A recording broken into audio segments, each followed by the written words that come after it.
Good morning, everybody, and happy MLK Day here in the US. My name is Doug Brunke. I'm the founder and CEO of Global Chamber.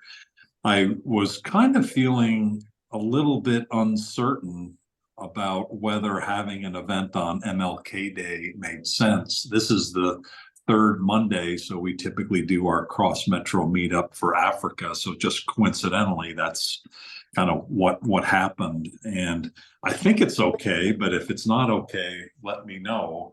I certainly also suggest today, since we do have three topics, and we'll also open it up for any folks who would like to chat about the opportunities in Africa, which is today's topic. Please feel free to share. And I also encourage you to share, what Dr. King has meant for you, and how it's impacting you today, and hopefully on an ongoing basis as well.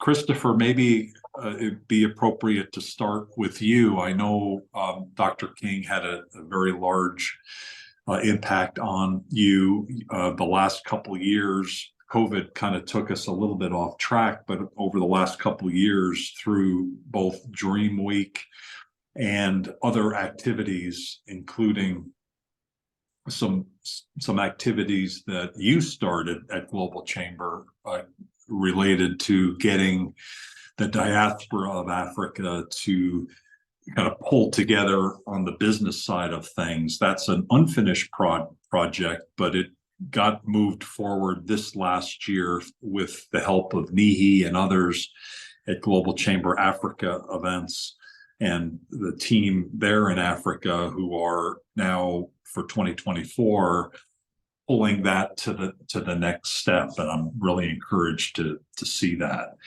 You are part of Dream Week. I saw that you're actually speaking at Dream Week next week. Dr. King had a dream. That's a dream that we all aspire to achieve.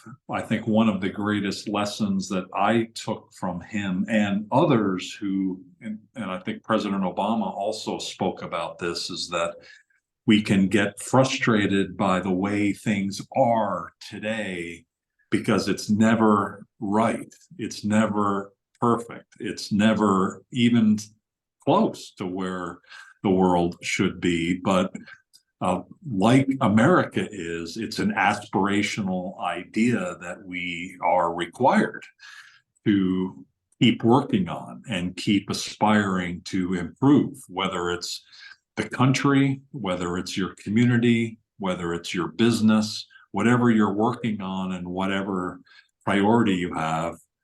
Also, by the way, your family, and your loved ones and all the people that really matter to you. There are times, good and bad related to that as well. And often, always, they're a work in progress.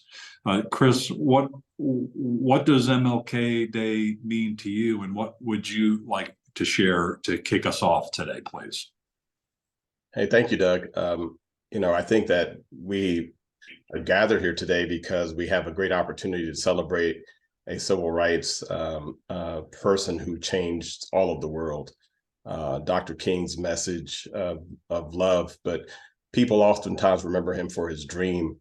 And he did challenge the nation, the United States, to dream of the full inclusion of African Americans within its daily walk of life.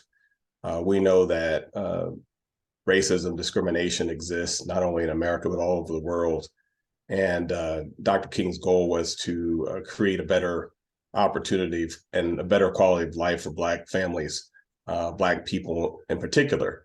The dream was so vast and broad that other groups over time have even jumped on the bandwagon, so to speak, and actually have been able to leverage and use the dream's components to further other causes, which is awesome.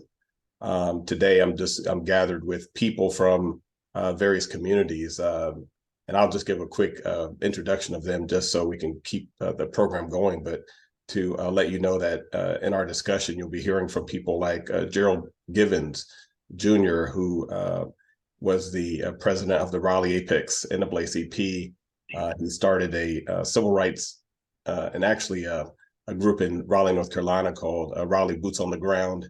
And he's doing some great work there. But he's always been one of the people who I refer to whenever I'm talking about Dr. King and what should we pull. The Global Chamber of San Antonio was scheduled to march today in the MLK March, but due to inclement weather, we were not. So I rallied people to come on to this Globinar, which I think is great because to go to your question, Doug, Africa and African Americans always need to see how we can work better together. I think it's a great opportunity also to showcase what the Global Chamber is doing around the world that includes economic inclusion for all. You also hear from Deborah Omawale Jarman, who is the CEO of a museum that we started here in San Antonio called San Antonio African American Community Archive and Museum. And she is, we've gone back to old chamber days, but I've seen her just launch a magnificent ideal of creating a museum in San Antonio, which we are trying to raise about $30 million. And so she has a big vision and she's going to need to have big connections. And I think that through Global Chamber, we can help her to make some contacts. Summer Brown has served on the board of the Global Chamber San Antonio, and I'm so glad that she's able to join us. She served in the United States Army as an officer and has now gone out into insurance and other types of endeavors. And then I see Elizabeth Busby. Elizabeth is a realtor in San Antonio and in Houston, and she's helping me with the Houston market. I also see there was another gentleman that we added.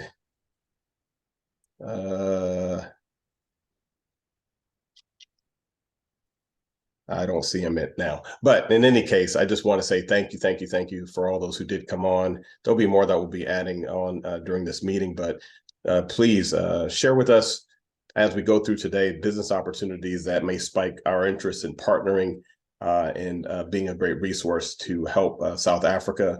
I know that South Africa and everything that's going on there is very vibrant. So we want to know more about how we can also partner with you. I'll give it back to you, Doug. Thanks, Chris. The Dream Week, could you just give us maybe a quick review of Dream Week and then let us know what you and Monica will be talking about next week? Yes, Dream Week actually is a brainchild of Shokar Nakpodia, who is from Nigeria and lives in San Antonio. He has a company called the Mighty Group. Show and I have, and many others in this room have been friends for a while. He created a forum by which people can actually take some days before the MLK holiday and some days after the MLK holiday to be able to talk openly about various concerns that we may have as citizens as a part of this local and this global community. He takes on various initiatives this year. The goal is to talk about compassion. So I'm going to be talking about the compassionate city from the perspective of San Antonio actually has issues of poverty. And so I want to address how does small business in particular, how does business in particular address the needs of a community that may be struggling in poverty in certain areas.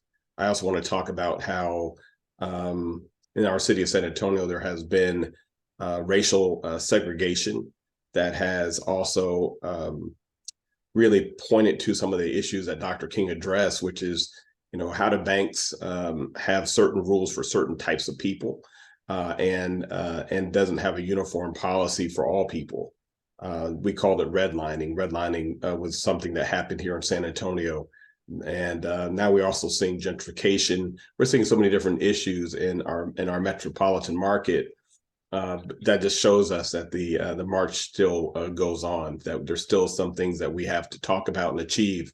And that's a great thing about Dr. King's holiday. It brings us to be able to create solidarity in those areas. And then Monica Prochaskova, my board chair, will be talking about her experience from a compassionate city in terms of her story as an immigrant from Czech Republic, and then also her service as the board chair of Global Chamber San Antonio, and her service within other organizations like the San Antonio Council for International Visitors. She's been able to receive people from all around the world and literally open up homes so that they can see and experience the love that it takes when people that are not from this land of San Antonio that they need when they come to San Antonio. So her message will talk about her immigration story, her business story, and then how do we all become more infectious with being able to do the one thing that Dr. King really wanted us to do, which was to love. And so her message will showcase on that. And we are very grateful that Dream Week has given us the stage to be able to give these two messages. We hope to uplift the community ultimately, and we hope to have some continuing conversations around those messages. I also saw B. Michelle come into the room. B. Michelle is one of the leaders of Juneteenth here in San Antonio, as well as helping companies to brand. And she just joined Global Chamber in the winter of last year. So glad to see her on board as well. Fantastic. Well, welcome all of you. The sense and the feeling that we have at Global Chamber is that a lot of these principles, whether you're African American or not, carry over to whatever marginalized or potentially marginalized group you might be part of. And quite honestly, entrepreneurialism sometimes feels very marginalized. If you've started your own business, you'll sometimes feel that there are people who are working against you or have negative emotions toward you, and there's certainly many that have positive, but and most of them do, but there is an energy out there that is working against minority groups of any kind, including entrepreneurialism. And I'll also kind of transfer it over, hopefully in a respectful way, to the days when I was in corporate doing international work, and I felt very alone as a foreigner in Japan, the only non-Japanese at my joint venture, but also doing global business in a way that almost no one else was doing, and felt very alone. And so I encourage all of you to tap into the energy that we all share, which is we all feel alone. We all feel marginalized. That the enemies of the world are the ones that try to further that marginalization. And so let's stick together. Let's support each other. Let's find ways to help each other, and recognize that even if it may not be obviously visible on a day-to-day basis, it's an ongoing issue. It's an ongoing energy force that we need to overcome. And it's part of why I think the global tribe is such a powerful idea and a powerful energy source for us to pull from, because as I think all of you have seen, the global tribe is a group of very service-oriented leaders around the world who want to help each other. And we all need help. And sometimes more than others. So thank you, Chris, for sharing that, and really appreciate your leadership. And Doug, also just to say that we do have the founder of Dream Week, Shokad Nakpodia, who signed on, and I'm sure that during this session that we have, he'll be able to share more about Dream Week. And then we also have the chairman of the Global Chamber Austin and Houston, Chairman Ed Pope, who has been to South Africa and who has done business there. He is also on with us. So we're grateful to see him as well. Fantastic. Shokar Nakpodia, great to meet you. I'm glad you came in today. I don't know if you can say a few words. I'd like to open up the floor before we move on to Comey and Nihi. To you or Ed Pope, are either of you available just to share a few words about what this day means to you and what we can pull from it for our businesses and for our lives? Good morning. This is Shokari Nakpodia, founder of Dream Week. I really appreciate the opportunity to be here. Thank you, Chris. And it's a very unusually cold day here in San Antonio, so we regrettably do not have the march, which is considered the largest march in the nation, possibly the world. And so it's a huge disappointment to many. We typically would have hundreds of thousands of people march, for a couple of hours here every MLK Day. As a Nigerian-born immigrant, I grew up admiring the work of MLK and many other civil rights movement leaders. I've always stated that the genius of the civil rights movement was the ability to, and the courage really, to sit across a table and have this total belief that the truest voices would always triumph, and they had complete belief in their ideas, and it wasn't easy for them to sit across a table with people who most possibly disliked them or even hated them, and consider them in some cases less than. But that refrain that has come from the African American experience of "we shall overcome" is something that I felt really strongly about. The model that we've adopted in Dream Week and Dream Voice, who are the presenters of Dream Week, include that in our mission, is that we should learn a lot from that.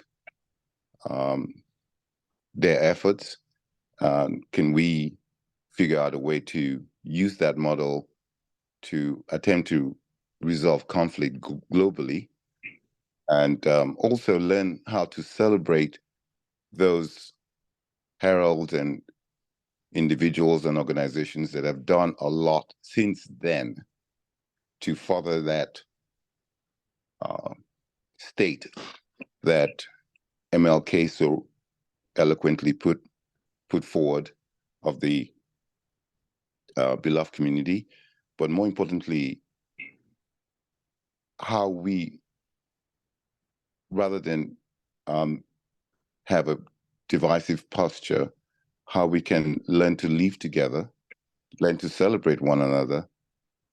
In terms of business itself, specifically, just to appreciate that we do not know where the next leaders come from, that we should create an environment where everyone has an opportunity to express themselves fully, and that some of that expression itself would benefit us in the long run, that we should see each other's, value each other's contribution, and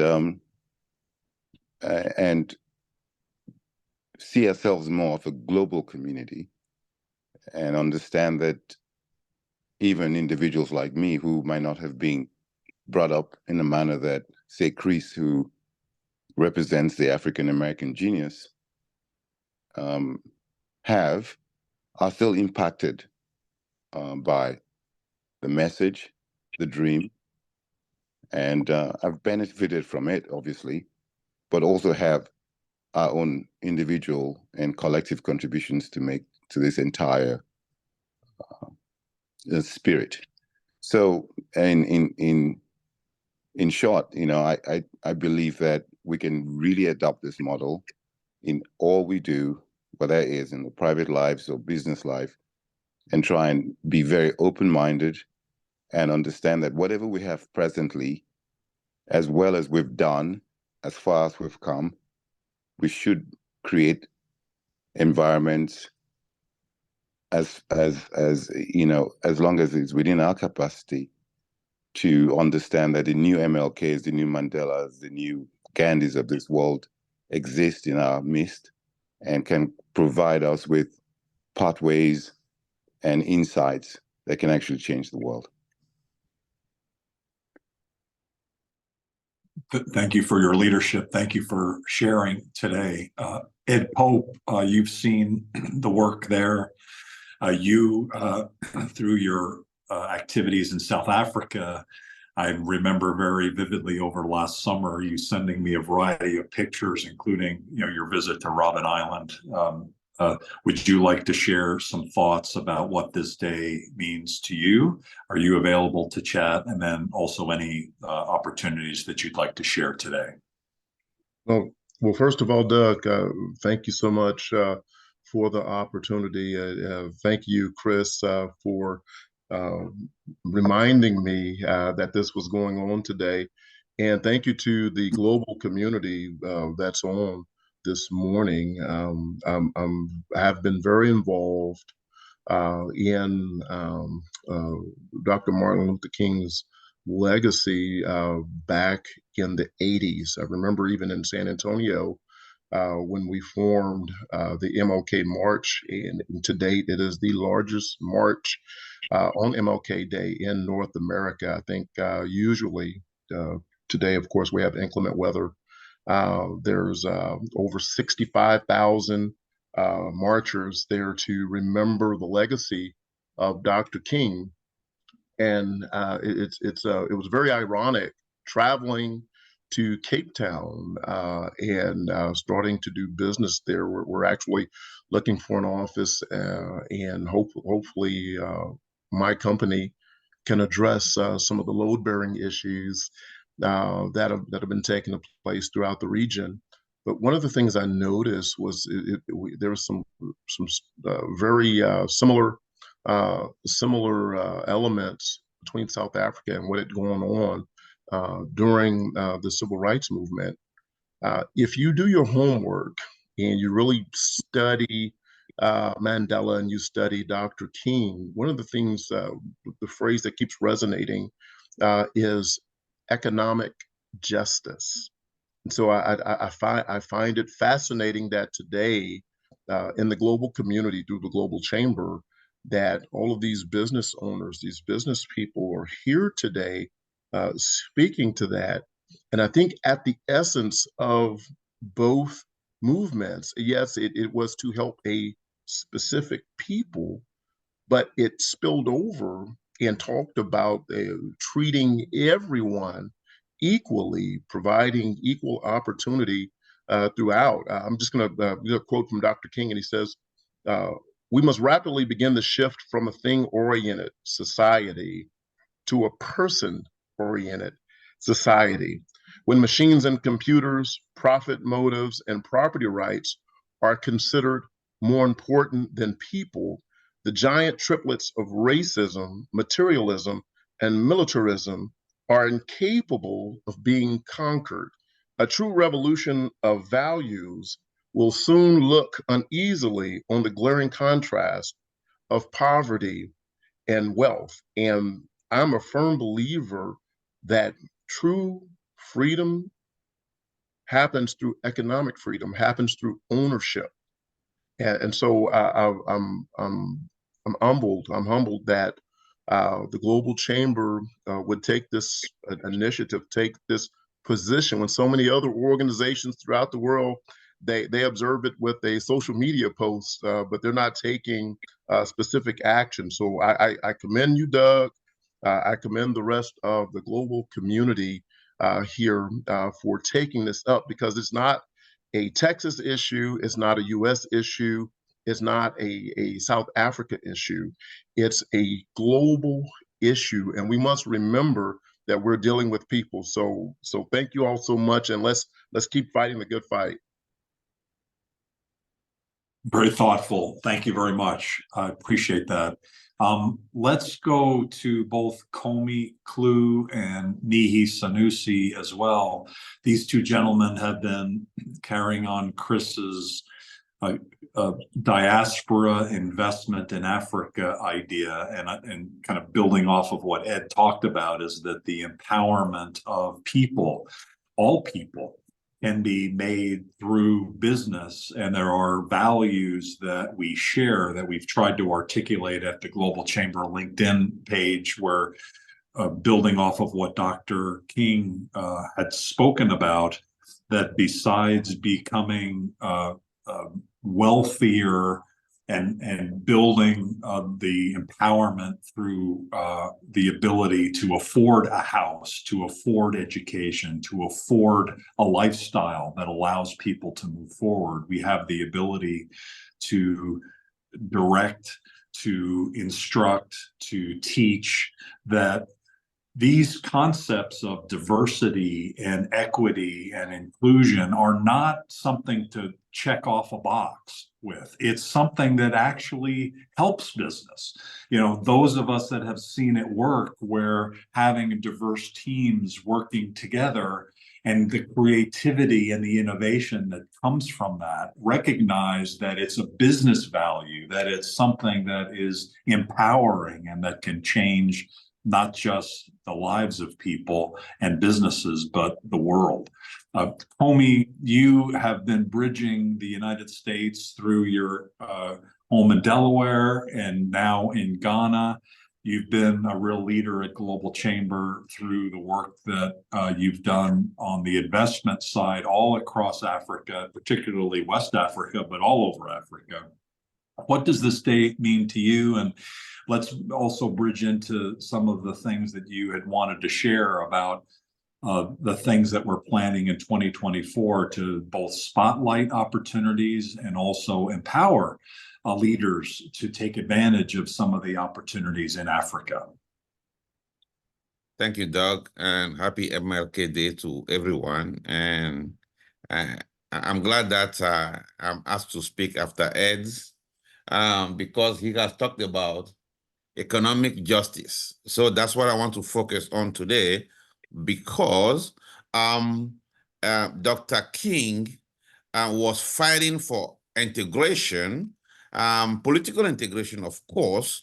But if you listen to these quotes from Dr. King, where he said, what does it profit a man to be able to eat at an integrated lunch counter if he does not earn enough money to buy a hamburger and a cup? End of quotation. So basically, economic, political integration, of course, political freedom, of course, but economic freedom, economic justice is what we are here for. And especially if you look at Africa as a whole, we know that, I can give the example of South Africa, since that's what we're talking about. Mandela was able to free Black people in South Africa to be able to have one man, one vote. But are they really free? Are they economically integrated? Are the Black people in South Africa able to buy a burger? Are the expensive places in Cape Town or in Johannesburg? That's the question we need to ask ourselves.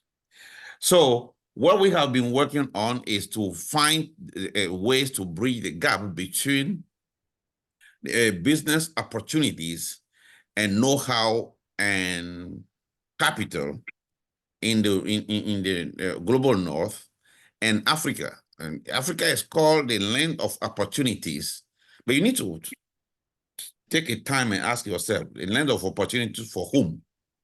Is it a land of opportunity for Africans? For the average brothers and cousins of mine who are left, who did not have the opportunity to be educated in Europe and in America, is there a land of opportunity for them? No. So the reality is, we have a lot of young people, smart, entrepreneur, hard workers, who are there but they do not have access to capital, and they do not have access to the market for them to benefit from the opportunity that the continent provide. I'm going to share a story with you. During my travels in Africa, I came across a young group of IT developers who created something called agri-tech. It's a technology specific for agriculture. And they don't have even money to buy. In Africa, we buy like internet data, to buy data to post their solution online. They don't have money. So I gave them a seed fund from one of my companies. I just had a call with them this morning. These people, they have been selected to go and compete in France. They came out as the third. Now they have been selected by GIZ to be one of the African agro-tech company, and they are heading to Nairobi to be trained by GIZ. That's the kind of story we want to tell. That's the kind of story we want the Global Chamber to write. So what Nii and Nii will give more color about it. What Nii and I have been working on is to find a way to to bridge the gap between investment funds that are in the north, that are in the west, either from multinational organizations like the World Bank or IMF, or from the individual African diaspora, so that those funds can reach entrepreneurs, small and medium companies in Africa. There's a problem with that, because when you go to Africa, I have experienced that. My background is in global banking. I used to work for HSBC Bank. So I know banking at the global level, but I went to Africa looking for projects to invest in. I could not find any projects, because in the project you find they are not well structured, the companies are not well structured. So what Nihi and I and some other leaders from the Global Chamber under the leadership of Doug, we are trying to do is to change that dynamic.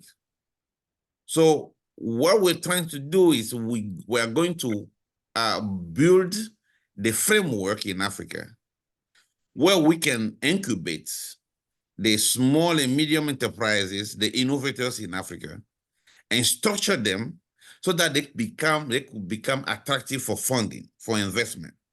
They are not lazy. They have a good solution. They have the markets. They just need the know-how. They just need the structure. So that's why we put a paper together, and Nihi is circulating the paper so that we have enough buy-in, and great leaders from the Global Chamber like you, we will need your buy-in, we will need your support so that we can roll out something really, really attractive to solve this funding problem on the African continent. Nihi, back to you. You are the leader of the group. Thank you very much, Tony. Thanks, Doug. Happy MLK Day. Thankfully, we have Cliff here, who's also part of the team. As Komi has said very correctly, we have quite a number of challenges with translating potential for Africans into the real thing. You know, Africa is a land of opportunity, a lot of resources, both human and material. But to translate that into something more concrete is what we want to try and achieve. We can see a lot of activity and a lot of perhaps precedent, if I may put it that way, with fintech. Africa has, at least Nigeria has, about 5 unicorns already, as far as fintech is concerned. And you have a number of other countries like Kenya, I believe, Egypt, and so forth, also producing unicorns in that space. Now, this did not come by accident, and certainly it's required a lot of collaboration internationally. And this is what we want to try and replicate, starting with the agri-tech, and also energy, renewable energy. Quite a number of areas we're looking at, but I think those for now will be the lower hanging. Tommy has helped us, supported us with a very beautiful document to begin the discussion. Cliff Mboya and I tend to also discuss with 1 or 2 other sources outside of the Global Chamber. In particular, we're looking at potentially the Africa Development Bank at some level. So quite a lot to do, but those are the things we have in mind for now. Thank you. Thank you, Nihi. I'd like to go next to Cliff, who you've mentioned, who's Global Chamber Nairobi. I'd also then ideally like to go to Laura, who'll be talking about the Africa Center, and Sarer, from Somalia, and then I will open up the floor, and we're planning to wrap up at the top of the hour. So, Cliff, did you have any comments based of the work that you and Comey and Nihi are doing, and is there anything else you'd like to share here on MLK Day, please? Thank you very much, Doug, and thank you everyone for this opportunity. Much greetings from Nairobi. And I won't add much on what Ni and Komi have said. They have exhausted much of what I would have added. And I'll just maybe perhaps say that we are already on the right track, as I've also spoken to our other counterparts in African Development Bank, and they have said once we are ready with our documents, and they're ready also to look at it and see where we can collaborate with them. So it's an huge task on us, and it's an huge honor on us to put this together. So I'm quite happy, and I'm happy with what Ni is doing, and also I've read what Komi shared with us.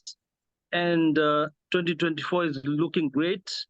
It's looking that we are going to do a lot of work. Also to mention, there's also a lot of work in terms of climate change. That one I think is also green energy, which I've seen our president has taken a route in the climate change. So it's going to be an interesting year for us, especially Global Chamber and the community at large. Thank you very much. Thank you, Cliff. I really appreciate that. Laura, thank you for joining. It sounds like you've gotten your tech problems over. Laura is a longtime member of Global Chamber, originally from Kenya. I think your sister still lives there. And she not only does real estate, but she's been involved in so many different activities that have built her capabilities to the point now where she's creating an Africa Center. I know a little bit about it, but could you take a few minutes and just explain what's coming? And we'll probably reserve time to do a special Globinar on that. Laura, thank you for your leadership. What would you like to share today here on MLK Day, please? Thank you, Doug. Am I able to share the screen, or that's not possible? It's possible, yes. Go ahead. That would be awesome. Okay, thank you.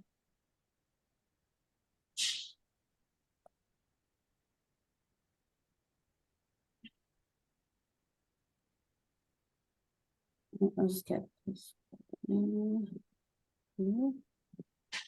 I tend to have multiple screens open, so make sure I have the right one.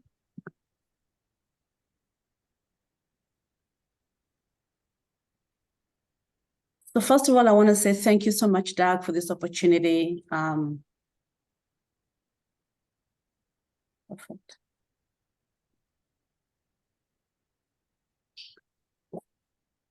I really appreciate it. I've been in Arizona. I'm originally from Kenya. I've been in Arizona for 25 years.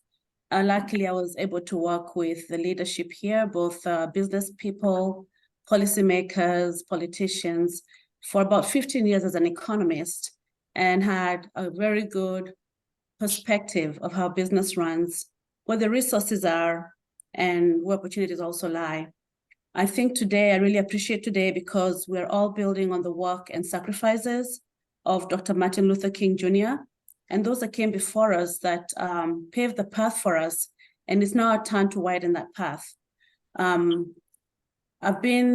The last 7 years, I've been working with our local communities here through various affiliations, the World Financial Group, real estate, through my consulting company, Value Crest, that connects businesses between North America and Africa, and also does research work through data-driven research. More recently, we became very aware as a community of the things that keep us behind in closing that wealth gap, that opportunity gap. A lot of African businesses thrive very well on their own as a sole proprietorship, but they lack the ability to expand due to lack of resources, networks, expertise, and access to capital. So with the backing of communities here in Arizona, we are forming what is called INUA. In Swahili, it means elevate, as an economic business center. As we're talking right now, the website's being worked on. I hope you can see my screen very well. Yep, we can. Perfect. So we're really a collaborative effort. We're coming here to help people who are ready to be their own bosses, ready to further their passion through opportunities that already exist, either through federal contracts, through economic opportunities, vendor opportunities. And we're doing that by collaborating through an advisory council of leadership in the Valley that includes existing African organization leadership, nonprofits already in the space where we know we need to be in as well, among the disadvantaged, where the capital seems to flow much easier in that direction, as well as in the small business entity space. And also we're working with stakeholders who have an interest in supporting small business growth. In addition to that, we are bringing together partners, vendor partners, who have the expertise and capability to leverage us much higher and faster into the space we need to be as businesses. But the goal really is to elevate the quality of life of our people. We know that in order to be able to build wealth, we have to be able to do that at our own levels, either as businesses, as professionals. And so we want to do that by leveraging the expertise we already have in our space as Africans. When I say Africans, that means the diaspora community here, more recent, and those that have come before us. And also working together to provide referral programs where we can grow each other's businesses, support each other, and also bring resources together to do bigger things.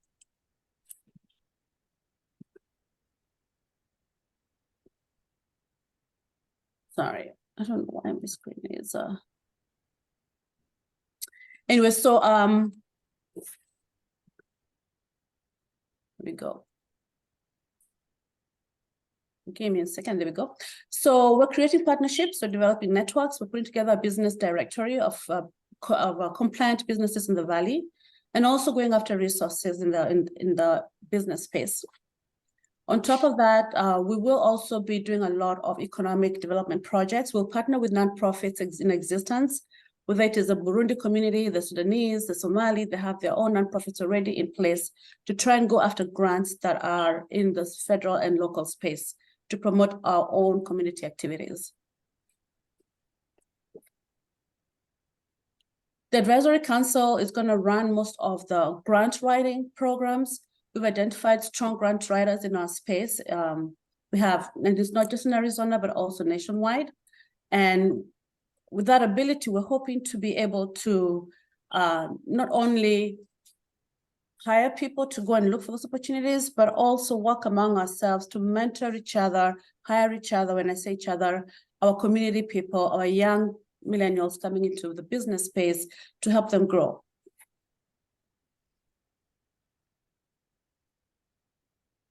We will be running projects under two umbrellas, economic development and business, and then we'll be partnering on the community development side of it with existing nonprofits.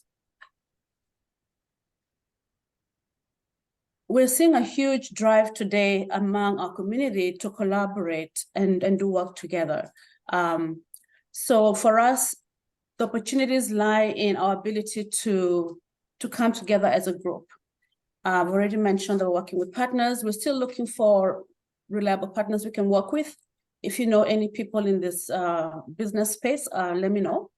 This is one of the areas we are collaborating as INUA and the African American community, both Black Americans and African Americans. We have a Mesa Jazz Fest in February during the Black History Month, where we are bringing together, we're coming to celebrate culture.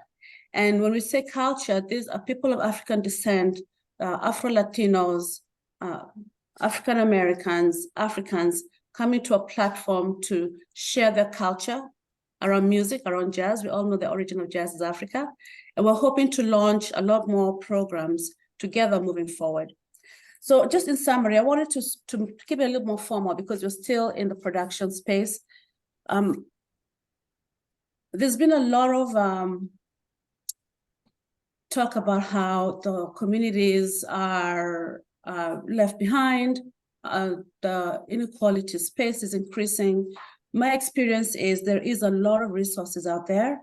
I think the issues we typically have is sometimes African businesses are afraid to apply for funding because they don't know that they can get it. They're afraid that they're going to be wasting their time. And sometimes they actually are denied the funding. So we're also going to be elevating our voice to a higher level, working with DAG going forward, and also looking at the African community here with the remittances they send into Africa, trying to work that in a space where we come in as a group and build bigger stuff, not just here in Arizona, but also in Africa. So I'm seeing us reaching out to people like Komi going forward, Ani, to consult with your expertise and see how we can be part of the movement you've put together today. Thank you so much. Thank you, Laura. And the Jazz Initiative is with our friend Doc Jones, who is on the Global Chamber Phoenix Advisory Board, longtime member and facilitator and leader within the jazz community, and instrumental to get international recognition for the art of jazz through his work and the work of his daughter. Thank you, Laura. The next steps, then, I would say all of you, please connect with Laura via LinkedIn. Watch for the announcements of the launch of the website, and there'll be some exciting developments happening between the US and Africa and around the world. Thank you, Laura, for your leadership. Appreciate it. Surur in Somalia, could you say a few words? Do you have a moment, and do you have the connectivity to be able to just hello? Yes. How are you doing, everybody? Doing well. What does MLK Day mean for you, and what are you seeing on the ground in Somalia? We only have a couple minutes. Thank you. Yes. My name is Surer, and I live in Somaliland. Dog is in Somaliland. You know, it's a little bit different from Somalia. Sorry. Yeah. And I want to say, everybody, thank you. You know, I'm very pleased to have you here, to meet you here. We share the same mother, Africa. But I wanna tell you, you know, as long as we don't have that much time, I wanna give you a short story. You know, whatever I'm doing here, like, you know, of course, what unites us is the you know, we want to add value to this world. So and as a Surer, and I used to have a mother. She already died, but she was one of the great mothers, great African mothers who nobody knows in this world, you know. She raised me up. She never get educated, you know. But she make she changed a life, you know. She added value to this world. So what motivates me is what my mother did. Yeah, she wanna add a value to this world. She wanna, you know, she treats you know, her mission. You know, I asked one day, mother, like, what's your intention in this life? She said, and I want to make a better place in this world. That's what she believes. So I take the responsibility, you know, like I follow her steps, you know, and I want to add a value, you know. I want to thank you for the time. Is nice to meet you. Thank you. Very powerful story, because we all, or many of us, try to do our best, and it can be frustrating because we're not Nelson Mandela, we're not Dr. King. These were extraordinary leaders, but we do what we can. And so thank you for bringing us back to earth about that story regarding your mother. That's a very important thing for us to. Thank you. Thank you. I don't know Gerald Givens, but Chris does. And Chris, would you like to introduce Gerald? Gerald was my NAACP president in the Raleigh Apex of North Carolina, and he also was a retired U.S. Air Force with me. I retired him at Lackland Air Force Base. His story is phenomenal. He's just he's a quintessential of what we call a servant leader. So Gerald now has another organization that he founded called Raleigh Boots on the Ground. Take it away, Gerald. Gerald, we only have a couple minutes, but please go ahead. Copy that. Hey, I just want to quickly say thank you to Global Chamber for hosting this. Nkosi Sikelele Africa. That means Lord bless Africa. I want to say that I've been to Africa 5 times, and there was nothing like being able to see the sun rise over the Atlantic Ocean and the Mediterranean and being able to see that. Chris and I have worked with the folks from the YALI, Young African Leadership Initiative, where we helped over 25 different entrepreneurs from different countries all throughout Africa. The last thing I want to say to my brothers and sisters that are over there, my DNA says I'm Southern Bantu.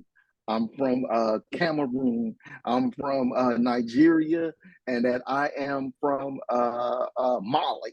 So I just wanted to share that with you all to know that we are Dr. King's dream, all of us that are here today. Thank you for sharing, Gerald.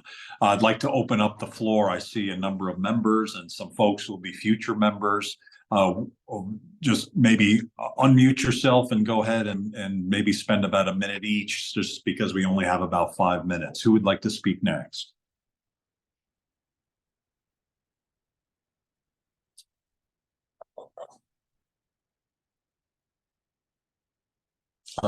Who'd like to go next? Who else hasn't spoken? I see Furby, and I see Jacob, I see Laura, Mohammed. I'm not sure which Mohammed that is, but Shwanda. These are all familiar names. And Terry, does anybody have anything they'd like to share, please?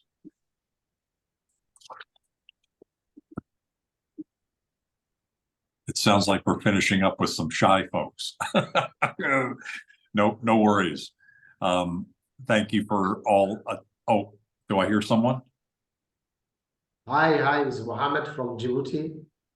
Oh, Mohammed, great to hear from you. Very good. I just say hi for everyone. Happy New Year.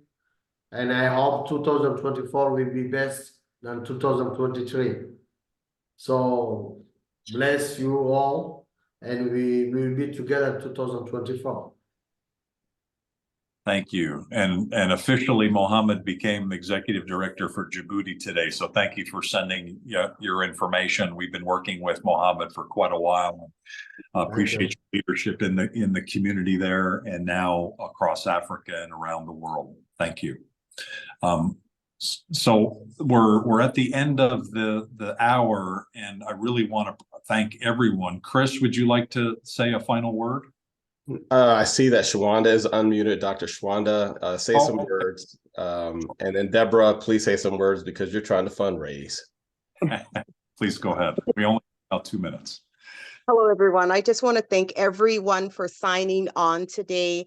Happy Martin Luther King Jr. Day. And everyone that spoke today actually showed the premise of what his dream really meant. And so I'm just so grateful for all the input, grateful for everyone that signed on today. I wish you all a great day and a great 2024. Thank you, Shwanda.